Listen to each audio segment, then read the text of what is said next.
qabla salam at saka sujudus sahwi ba'da salam. Sujudus sahwi qabla salam at saka sujudus sahwi ba'da salam. So ginan. Yun ang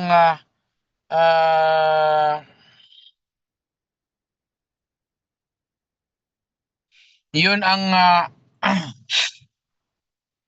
uri ng sujudus sahwi. Tayyib. So, bago natin tatalakayin ito, yung sinabi dito na fa in qama ba'da salami imamihi. So, pag-aaralan muna natin ang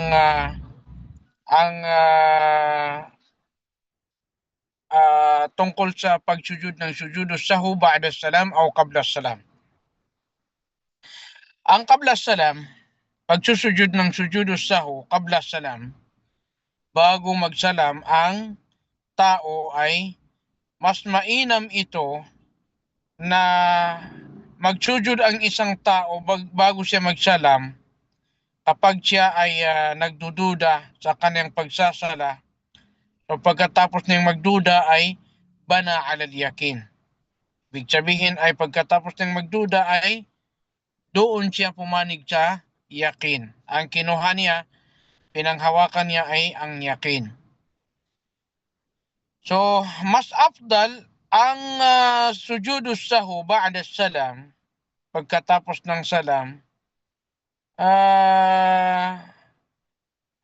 kung ang kanyang pagkakamali o pagdududa ay doon siya nagbase sa dhann, doon sa kanyang pagsasala. Wa in sajada qabla salam fala haraj. Ibig sabihin ay kung ang kanyang pagdududa sa kanyang pagsasala ay mutayakkan, ibig sabihin ang kinuha niya ay yung yakin, ay magsusujud siya ng sujudus sahwi qabla salam. At kung ang kanyang pagdududa ay ang kinuha niya, ang basihan niya, kinuha niyang basihan ay ang dhann, hindi yakin, so magsusujud siya ng dalawang sujud ba'da salam. So yun ang tafsil dito ng mga ilan sa mga eskolar. Tayyib.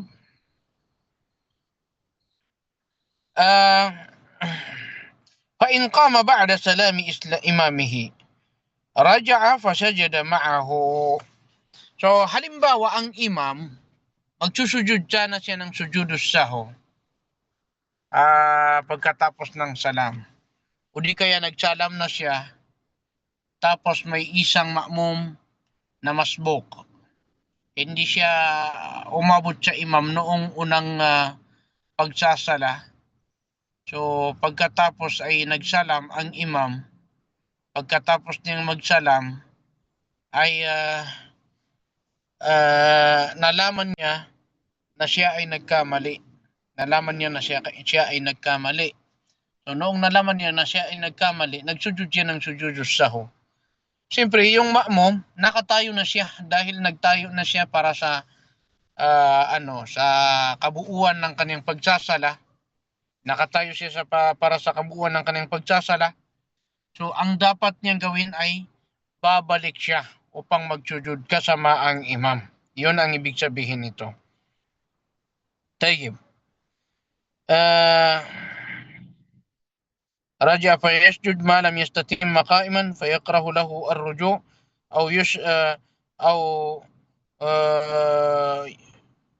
أو يشرع في القراءة فيحرم. طيب, tulad ng tinalakay natin kanina. طيب. ويسجد مسبوق سلم معه سهوا. طيب. Magsusujud ng sujudus sahwi ang ma'mum na nagsalam kasama ang imam ng sahwan. Ibig sabihin, ang isang tao ay nagsasala kasama ang imam. Pero hindi siya umabot doon sa unang takbir ng imam. ang inabot lang niya sa imam ay 3 rakaah. Ngunit noong nagsalam ang imam, ay nakapagsalam din ang ma'mum masbuk kasama ang imam dahil nakalimutan niya na siya pala ay masbuk. So, dahil sa siya ay nagkamali ay magsusujud siya ng sujudus sahwi kapag siya ay magsasalam na. Kapag siya ay magsasalam na ay magsusujud ng sujudus sahwi wa lisahwihi ma'a imamihi at dahil siya ay nagkamali kasama ang kanyang imam. Tayyib, nagkamali siya sa kanyang imam. O fi man farada minhu. Ibig sabihin ay ang kanyang pagsujud ng sujudus sahwi ay yung kanyang pagiging kasama ang imam at magsusujud din siya ng sujudus sahwi nang siya ay infarada bihi. Ibig sabihin nang siya ay nag-iisa. Ibig sabihin ay munfarid. Wa illam yasjud al-imam lis-sahwi, kapag hindi nagsujud ang imam ng sujudus sahwi, sajada masbukun idha faraga. Ang masbuk, kapag siya ay magtatapos na sa kanyang pagsasala, ay magsusujud ng sujud as-sahwi, magsusujud ng sujudus sahwi wa ghayruhu ba'da iyasihi min sujudihi. Wa sujudis sahwi lima ay li fi'li shay'in aw tarkihi yubtilu as-salata 'amduhu. So kailan ba magsusujud ang sujudus sahwi? Magsusujud ng sujudus sahwi ang isang tao para sa isang gawain na kanyang nagawa o naiwan. Na ang gawain na yan ay kapag ginawa ay ginawa ng pananadya ay masisira ang pagsasala. At kung may gawain na kapag ginawa ng sinasadya ay masisira ang pagsasala, ay amduhu, ta'ammuduhu wa minhu al-lahn al-muhil lil-ma'na sahwan aw jahlan wajibun. Ibig sabihin ay ang mga gawain sa pagsasala na kapag hindi natin ginawa ay masisira ang ating pagsasala kung ito ay sinasadya. At may mga gawain na hindi pwedeng gawin sa pagsasala. Kapag ginawa ito ng pananadya, kapag ginawa ito ng pananadya, yung ganyan. Tayyib.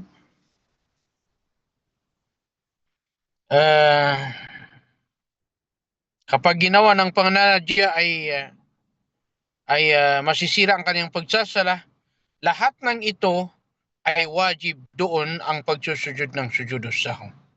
Lahat ng ito ay wajib doon ang pagsusujud ng sujudus sahwi. Tayyib.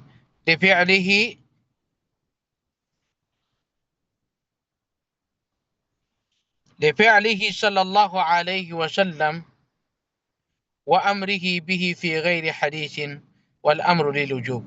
Ibig sabihin ang pag-utos diyan ni Propeta sallallahu alaihi wasallam ay nangangahulugan na yun ay wajib. Tayyib. Wa ma la yubtilu amduhu katarki sunan, at ang mga bagay na kapag iniwan ito ng pananadya ay hindi masisira ang pagsasala, tulad ng pag-iwan ng mga sunnah, wa ziyadatu qawlin masru'in ghairi salam, at yung pagdadagdag sa mga sinasabi sa pagsasala maliban sa salam, maliban sa ibang lugar nito, la yajibu lahu sujud bal yusannu fi tsani. So hindi magiging wajib sa isang tao ang sujud, ngunit sunnah sa kanya. Wa tubtilu as-salatu bi ta'ammudi tarki sujudi sahwin wajib.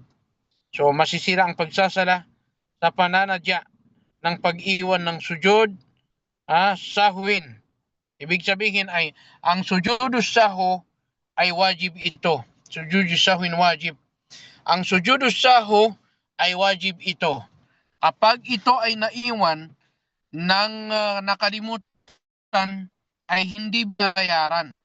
Ngunit kapag iniwan ito ng isang tao ng pananadya ay masisira ang kanyang pagsasala. masisira ang kanyang pagsasala dahil hindi siya nagsujud ng sujudo as-sahu. Kinakailangan gawin ito. Ang ipinapatawad lamang ni Allah subhanahu wa ta'ala ay yung ano ba yun?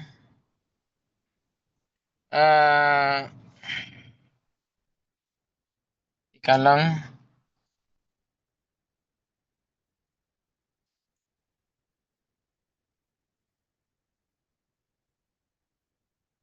Ang pinapatawad lamang ni Allah subhanahu wa ta'ala ay yung naiiwan ng isang tao ang sujudu sahu nang hindi sinasadya. Pero kung sinasadya ito ay maaring masira ang kanyang pagsasala. Wajib. Dahil ito ay sa lahat ng mga gawain na kung saan kapag ginawa ito ng isang tao ay magiging wajib sa kanya ang pagsujud ng sujudus sahu, at yung mga gawain na kapag iniwan niya ito sa kanyang pagsasala ng pananadya ay masisira ang kanyang pagsasala. So kapag nangyari ito sa isang tao ay wajib sa kanyang pagsujud ng sujudus sahu. So kapag hindi siya nagsujud ng sujudus sahu ng pananadya ay masisira ang kanyang pagsasala. Yun ang ibig sabihin nito. Tayyib. Afdaliyatuhu qabla salami faqat. Fala tubtilu bi ta'ammudi tarki sujudi masnun. Ngunit kung ang sujudus sahu ay sujud masnun, sujudus sahu masnun, yung masnun lamang, kapag iniwan ito ng isang tao ay hindi masisira ang kanyang pagsasala. Wala wajiba محل أفضليته بعد السلام وهو ما إذا سلم قبل إتمامها لأنه خارج عنها فلم يؤثر في إبطالها ولا واجب ولا واجب. At yung wajib din na ginagawa pagkatapos ng pagsasala, wajib na pagsujud ng sujudus sahu na ginagawa pagkatapos ng sala, wa huwa madha idha sallama qabla itmamiha li'annahu so ibig sabihin kung ang afdal ng pagsujud ng sujudus sahu ay ba'da salam, so ibig sabihin ay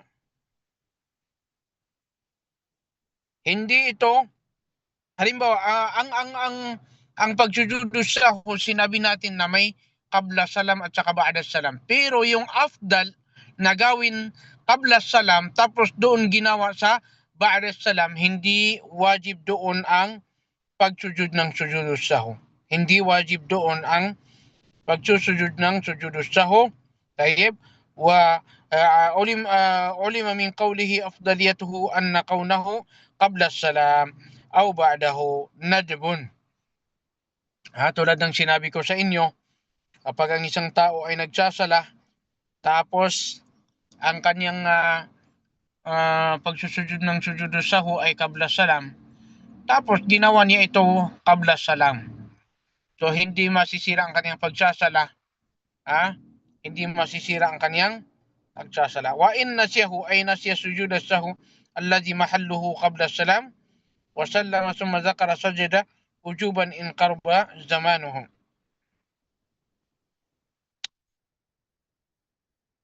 Wa in shara'a fi salatin ukhra fa idha sallam.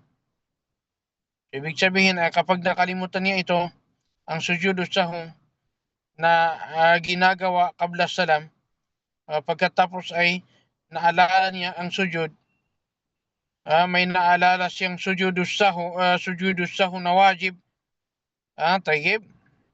So in qarba zamanuhu, so kung malapit lang ito, hindi kung hindi matagal na panahon, kung hindi matagal na panahon ay hindi magiging makasira sa kanyang pagsasala.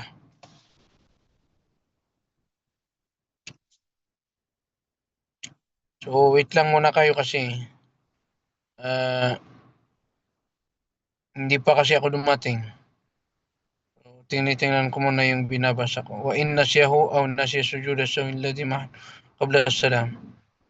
Tayyib, so madhakkar sajada wujuban. So, ibig sabihin na magiging wajib sa kanya na magsujud ng sujudu sahu. Kapag nakalimutan niyang magsujud ng sujudu sahu na ang lugar nito ay qabla salam. In syara fi salatin ukhra fa idza sallam wa in tala faslun urfan, kapag naging matagal ang panahon o di kaya ahdasa, may nangyaring pangyayari, o kharaja min al-masjid, o di kaya nakalabas mula sa masjid, lam yasjud wa sahhat salatuhu, hindi siya magsusujud at katanggap-tanggap ang kanyang pagsasala. Kung man saha fi salatin miraran kafaho, so ang sinumang magkamali ng marami doon sa isang pagsasala ay sapat na sa kanya sa lahat, para sa lahat ng pagkakamali na yun ang dalawang sujud. Walaw ikhtalafa mahallu sujud, so kahit magkakaiba ang lugar ng kanyang sujud. Wa yughallibu ma qabla salam li sabqihi.